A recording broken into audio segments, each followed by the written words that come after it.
फांसी की सजा के बीच कतर पर अमेरिका का एक्शन। कतर ने किया कांड या कोई साजिश, हुआ बड़ा भांडाफोड़। आगे क्या होगा भारत कतर के बीच? दोस्तों, हाल ही में जो बड़ी खबर आई कि भारत के 8 नौसैनिक अधिकारियों को मौत की सजा सुना दी गई। और यह कैसे क्या था, तो आपको बता दें कि यह नेवी के अफसर 3-4 सालों से कतर में एक कंपनी थी, उस कंपनी के साथ मिलकर वहां सर्विस और ट्रेनिंग दे रहे थे। 3-4 सालों से सब कुछ ठीक चल रहा था, लेकिन अचानक पिछले साल कतर को लगने लगा कि यह उनकी जासूसी करते हैं और उनको तुरंत गिरफ्तार कर लिया गया और जेल में डाल दिया गया। फिर अचानक 1 साल बाद यह खबर आई कि ट्रायल पूरा हो गया है और ट्रायल के आधार पर जो जजमेंट सामने आई है वह इनके खिलाफ है और इसलिए इन्हें मौत की सजा दी जा रही है। और हैरानी की बात तो यह है कि जिस समय इन्हें पकड़ा गया तब कंपनी के मालिक को भी पकड़ा गया था, जो ओमान के रहने वाले थे, लेकिन उन्हें बाद में छोड़ दिया गया।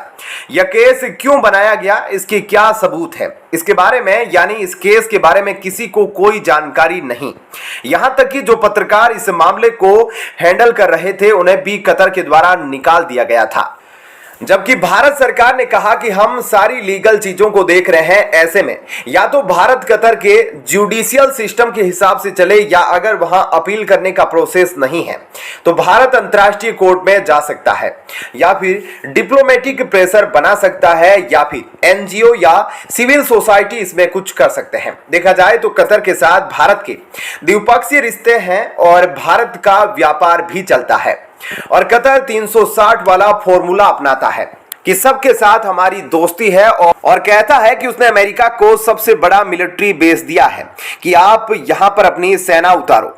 इसके अलावा कतर का कहना है कि उसने हमास के लिए भी पॉलिटिकल ब्यूरो दिया है, साथ ही हमास को पैसे भी दिए हुए हैं और हमास के लीडर को अपने यहां पर घर भी दिया हुआ है। और ऐसा कहा जाता है कि हर साल हमास को कतर से अच्छा खासा पैसा दिया जाता है। ऐसे में कतर की फॉरेन पॉलिसी 360 डिग्री वाली है, जिसका परिणाम यह है कि इस वक्त अमेरिका को बंधकों को छुड़ाना है तो अमेरिका कतर से बात कर रहा है, क्योंकि अमेरिका बंधकों को छुड़ाने में लगा है कि किसी तरीके से बंधकों को छुड़ाया जा सके। और इसी वजह से अब कतर पर अमेरिका एक्शन शुरू कर गया है ताकि इजराइल हमास युद्ध के दौरान जिन लोगों को बंधक बनाया गया, हमास द्वारा उनको जल्द से जल्द छुड़ाया जा सके, क्योंकि उन लोगों में अमेरिका के नागरिक भी शामिल हैं। और कतर के राष्ट्रीय अध्यक्ष यूएन में कह रहे हैं कि इजराइल को कोई हक नहीं कि वो अनकंडीशनल तरीके से फिलिस्तीनियों को मारे। और इन सब के बीच एंटनी ब्लिंकन खासतौर पर कतर के राज्य अध्यक्ष से मिलने गए हैं। लेकिन अब इन सारी चीजों के बारे में इसलिए बातें हो रही है क्योंकि कुछ एक्सपर्ट ये मान रहे हैं कि कतर का इस वक्त भारत के ऊपर इस तरीके का फैसला लेना भारत को कूटनीतिक रूप से दबाव में डालना है, ताकि भारत दबाव में रहे और दबाव में रहकर इजराइल से थोड़ी दूरी बनाकर रखे।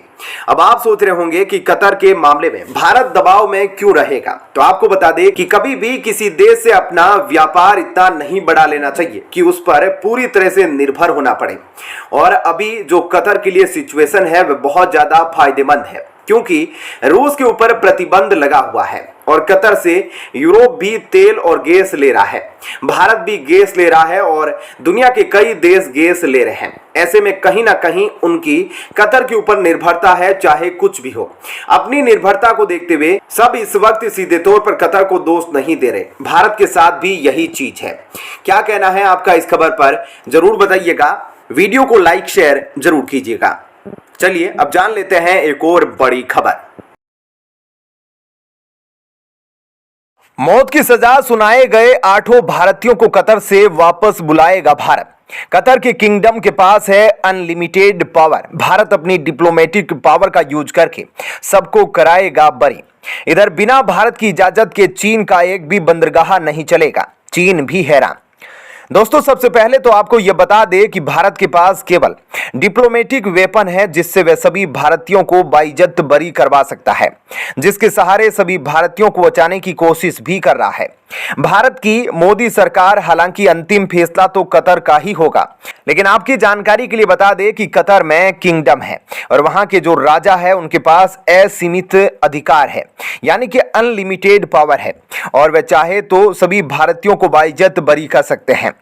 जी हां, क्योंकि जो फैसला सुनाया है वहां की कोर्ट ने सुनाया है और कोर्ट से ऊपर वहां की किंगडम के पास पावर है और वह चाहे तो बाइज्जत सभी भारतीयों को बरी करके उन्हें वार्निंग देकर छोड़ सकते हैं। लेकिन यह भी सवाल है कि कतर ऐसा क्यों करेगा? क्या उन्हें अपने देश की परवाह नहीं है? लेकिन भारत अपने डिप्लोमेटिक वेपन का यूज करके इन 8 सजाधारियों को बचा सकता है। जिस तरह से कनाडा को भारत ने उसकी औकात दिखाई थी, उसी तरह से चीन के साथ भारत कुछ कर रहा है। आप जानते होंगे कि हाल ही में भारत की तरफ से एक मिसाइल का परीक्षण किया जा रहा था, तो भारत ने एक नोटाम जारी किया था और भारत जब भी ऐसा करता है तब चीन अपनी हरकतों के चलते अपना जासूसी जहाज भेजने वाला था। लेकिन श्रीलंका ने इसका विरोध किया था और अब यह खबर सामने आ रही है कि चीन का जासूसी जहाज सियान 6 श्रीलंका पोर्ट पर लंगर डाल चुका है और यह वही श्रीलंका है जिसकी बुरे वक्त में भारत ने मदद की थी। लेकिन चीन के बढ़ते कर्ज के कारण श्रीलंका चीन की जी हजूरी करने में लगा है और भारत से किए गए वादे को भूल चुका है और भारत कब तक श्रीलंका को देखते हुए अपने कदम रोकता है। भारत को कुछ ना कुछ तो करना पड़ेगा और भारत कुछ ऐसा करने वाला है जिससे वह चीन के कोलंबो बंदरगाह को पूरी तरह से बर्बाद कर दे और इसके लिए भारत ने अब एक बड़ी शुरुआत को अंजाम दिया है। दरअसल हाल ही में भारत ने 32 सबसे बड़ी क्रेनों का ऑर्डर चीन को दिया था और अब भारत अपने इसी ऑर्डर से चीन के बंदरगाहों को धूल में मिलाने की कोशिश में लग चुका है। भारत ने चीन से ही क्रेन इसलिए ली ताकि भारत चीन को उसी के हथियार से मार सके। भारत अन्य क्रेन की मदद से केरला में वर्ल्ड क्लास अपना खुद का ट्रांसशिपमेंट हब बना रहा है और यह ट्रांसशिपमेंट हब कोलंबो पोर्ट की काट के तौर पर सामने आएगा।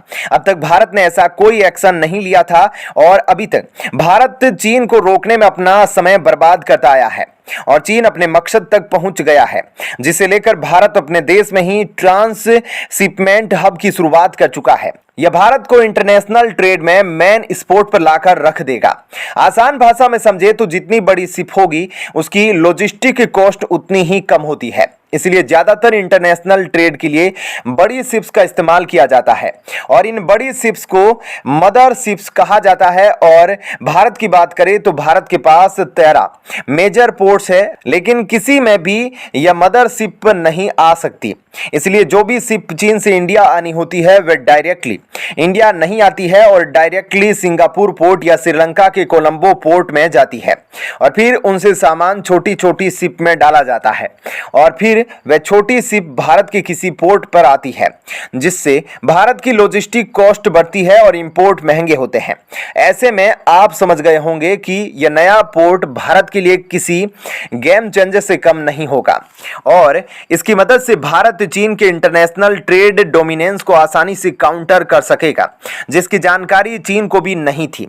ऐसे में अब भारत चीन के हथियार से चीन को ही काउंटर करने वाला है। क्या कहना है आपका इस खबर पर जरूर बताइएगा। वीडियो को लाइक शेयर जरूर कीजिएगा।